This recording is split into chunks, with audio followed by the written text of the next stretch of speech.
นี่แตกแซวเลยพี่น้องนี่โอ้โหถอยเลีกหลายปันไดล่ะแม่เล่ดื้อนี่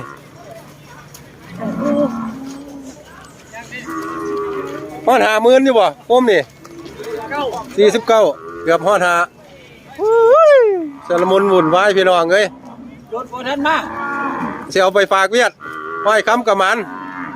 ครับ18โอ้ยงัวเลี้ยงข่อยไปเวียดอีกแล้วตัวนี้อัน จูงว่าพา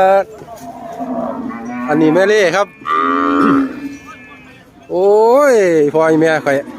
ไปเวียดเพิ่นล่ะแตกแซวเลยหลีกเด้อโอ้ยโอ้กระบวนการไปเวียดการเวียดนามเนี่ยเล่รถบ่มาบอกให้ถึงมีแต่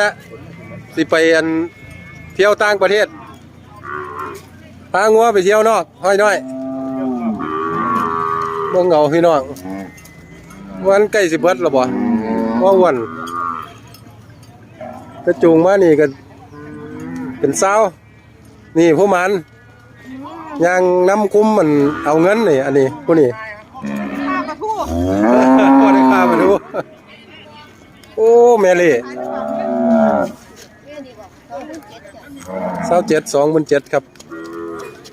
บ่ได้ฮอด30,000เนาะโอ้แม่บักใหญ่